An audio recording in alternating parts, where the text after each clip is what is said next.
मैंने आप लोगों को नए संसद भवन में महिला आरक्षण विधेयक के पेश किए जाने से कुछ समय पहले इस आने वाले विधेयक के संबंध में संभावनाओं के आधार पर जो कुछ भी संदेह जताते हुए कहा था, तो वे काफ़ी कुछ इस बिल के पेश किए जाने के बाद सही साबित हुए हैं, क्योंकि इस महिला आरक्षण से संबंधित संविधान के 128वें संशोधन विधेयक 2023 के अंतर्गत देश में लोकसभा व राज्य विधानसभाओं में भी 33% महिलाओं को आरक्षण दिए जाने के कुछ प्रावधान इसमें इस प्रकार से बनाए गए हैं, जिसके तहत अगले काफ़ी वर्षों तक, अर्थात लगभग 15-16 वर्षों तक, यानी कि कई चुनाव तक देश की महिलाओं को ये आरक्षण प्राप्त नहीं हो पाएगा। और इस विधेयक में ऐसे जो प्रावधान रखे गए हैं, तो उनका मैं यहाँ उल्लेख करना बहुत ज़रूरी समझती हूँ। और इस संशोधन विधेयक के तहत इस महिला आरक्षण विधेयक के पास होने के बाद पहले पूरे देश में जनगणना कराई जाएगी। जब ये बिल पास हो जाएगा हाउस में, पार्लियामेंट में, तो पास होने के बाद पहले पूरे देश में जनगणना कराई जाएगी। पास तो हो जाएगा ये, लेकिन तुरंत लागू नहीं होगा। और पास होने के बाद पहले पूरे देश में जनगणना कराई जाएगी। और जब ये जनगणना पूरी हो जाएगी, तो तब उसके पश्चात ही पूरे देश में लोकसभा तथा राज्य विधानसभाओं का परिसीमन पुनः कराया जाएगा। इसके बाद फिर परिसीमन होगा, सीटों का कराया जाएगा। और उसके बाद ही तब ये महिला आरक्षण संबंधी संशोधन विधेयक लागू होगा। और ये बात भी किसी से छिपी नहीं है कि देश भर में नए सिरे से जनगणना कराने में अनेकों वर्ष लग जाते हैं। पिछली जनगणना सन 2011 में प्रकाशित हुई थी, जिसके पश्चात आज तक पुनः जनगणना नहीं हो सकी है। ऐसी स्थिति में संविधान संशोधन के तहत इस नई जनगणना में, जिसमें अनेकों वर्ष लग जाएंगे, तो तब फिर उसके बाद ही पूरे देश में परिसीमन का कार्य शुरू किया जाएगा, जिसमें भी अनेकों वर्ष लग जाएंगे। और इस परिसीमन के पश्चात ही तब फिर ये महिला आरक्षण विधेयक लागू होगा। जबकि 128वें संशोधन विधेयक की सीमा ही 15 वर्ष रखी गई है।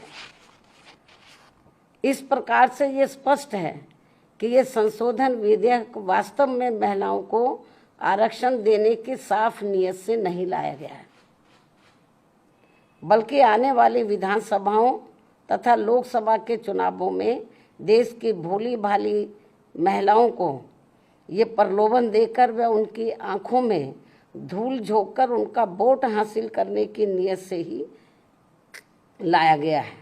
इसके सिवाय कुछ भी नहीं है। जैसा कि इसमें कंडीशंस रखी गई हैं, इसको लागू करने से पहले जो शर्तें रखी गई हैं। और यदि ऐसा नहीं है, ये कहते हैं ऐसा नहीं है, और यदि ऐसा नहीं है, तो फिर हमारी पार्टी सरकार से ये भी अनुरोध करती है कि सरकार इस विधेयक में से या तो इन दोनों प्रावधानों को निकाले या फिर कुछ ऐसे उपाय तलाशे जिससे इस विधेयक के तहत महिलाओं को जल्दी आरक्षण का लाभ मिल जाए।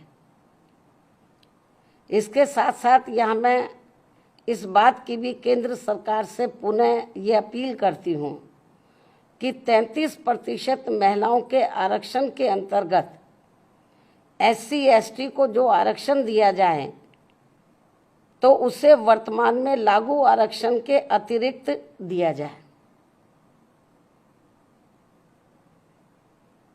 यानी कि जो पहले से इनको SC ST को जो आरक्षण मिल रहा है तो जो इनको 33% SC ST की महिलाओं को जो आरक्षण देना है, तो अभी तक क्या इसमें व्यवस्था है कि जो पहले से इनको SC ST को मिल रहा है तो उसमें से 33% इनको दिया जाए महिलाओं को, और उसको 33% में जो अब लाया जा रहा है, इंक्लूड किया जा रहा है। इससे हमारी पार्टी सहमत नहीं है, बल्कि इनको ये आरक्षण अलग से दिया जाना चाहिए, 33% में दिया जाना चाहिए। इसके साथ ही देश की OBC वर्गों की महिलाओं का भी इस महिला आरक्षण विधेयक में अलग से आरक्षण का कोटा सुनिश्चित किया जाना चाहिए। जो सामान्य वर्गों की महिलाओं की तुलना में ये अभी भी काफ़ी पिछड़ी हुई है, और यदि इन सभी वर्गों की महिलाओं के आरक्षण के मामले में, यानी कि SC ST और OBC की महिलाओं के आरक्षण के मामले में मेरी इस अपील पर सरकार अमल नहीं करती है, तो भी हमारी पार्टी इस बिल का इस खास बात को ध्यान में रखकर समर्थन करती है कि देश में पुरुषों की तुलना में सर्व समाज की महिलाएं अभी भी काफ़ी पिछड़ी हुई हैं। ये वीकर सेक्शन की तो पिछड़ी हैं, लेकिन पुरुषों की तुलना में जो सामान्य महिलाएं वो भी काफ़ी पिछड़ी हैं।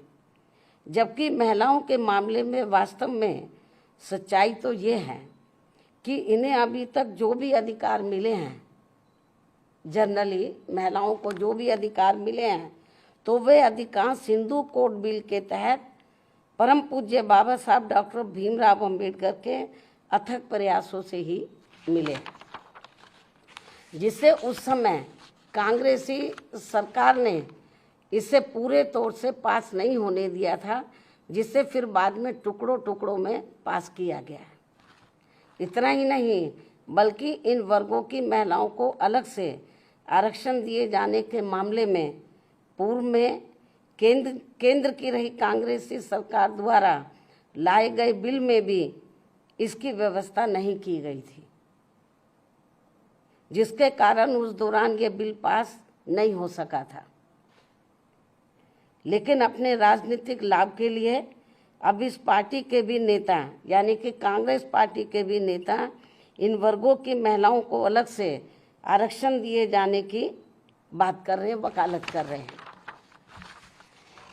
इससे साफ जाहिर है कि देश की महिलाओं को लोकसभा व राज्य विधानसभाओं में इनको आरक्षण देने के मामले में बीजेपी व कांग्रेस पार्टी एंड कंपनी के लोगों की पूरे तौर से नीयत साफ नहीं है, और ये सभी पार्टियां इसकी आड़ में केवल इनका वोट हासिल करने के लिए अपने अपने स्वार्थ की राजनीति कर रही हैं और कुछ भी नहीं। इसलिए देश की महिलाएं ऐसी सभी पार्टियों से जरूर सावधान रहें जिनसे इन्हें कुछ भी हासिल होने वाला नहीं है। इन्हीं जरूरी बातों के साथ ही अब मैं अपनी बात यहीं समाप्त करती हूँ। धन्यवाद।